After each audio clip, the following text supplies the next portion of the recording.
These events took place 20 years ago and are still fresh in the memories of those who have lived it, who even resorted to drugs to eliminate them from their minds. The names have been changed in this story for obvious reasons. The story we are about to tell you happened in America, in San Francisco. This is a spooky real-life story about a young boy that was left home alone. Unlike the famous Home Alone movies, this one is not one with a really happy ending. The events of that night left a whole family traumatized and a young boy scarred for life. If your interests include reading spooky stories or watching crime documentaries, playing games, you can have a look at Free Bets. It was March 1991 and the married couple named George and Martha were ready to go out to dinner with the president of the company that George worked for. They had gotten all ready and prepared and were waiting for one thing: the nanny they hired to look after their 8-year-old son Martin. The time was passing and the nanny was really running late for her shift. The phone rang eventually, and the nanny was on the other line. The nanny had told them that she would be late because she was at the doctor's with her aunt, and she had to stay. The parents did not know what to do, as they did not want to miss dinner because it was extremely important, and George's job depended on it. Martin, realizing what had happened, told his mom not to worry and that they could leave. He would lock the door himself and wait for the nanny to come. He promised that he would behave, be a good boy, and very careful.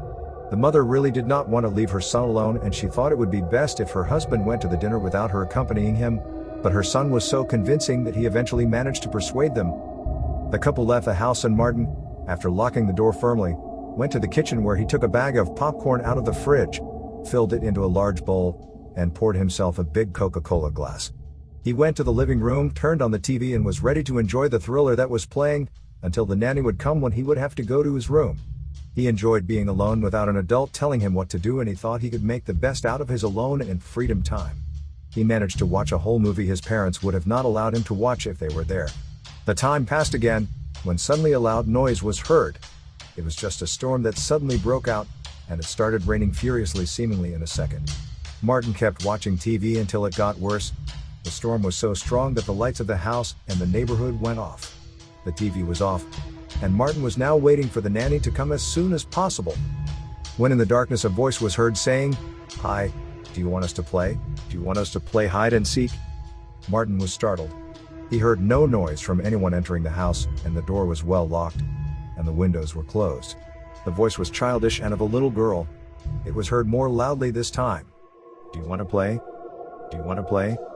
Do you want to play?" Martin panicked. He tried not to cry. He remained as calm as he possibly could. He threw down the popcorn and Coca-Cola and, making no more noise, walked slowly into his room. He entered the room and hid under the bed. Wait for the nanny, he was thinking.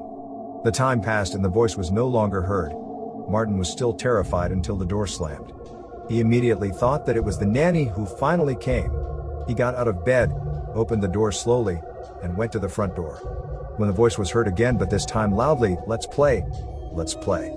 Martin turned his head and saw something highly unusual and started screaming.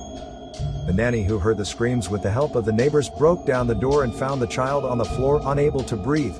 He immediately called an ambulance, and they went to the hospital, where the frightened parents arrived. Days later, after doctors tried to see what frightened the child so much, Martin uttered only one phrase from his mouth: "She has no face. She has no face." Martin did not speak again, and 2 years later he was under medical treatment by doctors and psychologists. The parents never found out what had happened. Only 8 months later, many in the surrounding area started speculating about an old, abandoned factory.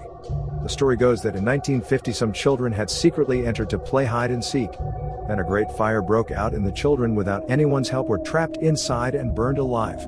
In fact, the corpses were so burnt that they shocked the medical examiner himself. Since then, many have been talking about strange things happening in the factory since it was not rebuilt. 2 children who went there overnight heard laughter and voices heard from inside, and of course run away as fast as they could. Martin did not speak again until he was 22 years old, and with the help of hypnosis, he confessed what happened to him. The details are yet unknown and a complete mystery to us. What exactly happened to this boy that made him practically mute for almost 2 decades to come? Who was that mysterious child? Was she one of the burned factory's poor victims? More importantly, is she still around?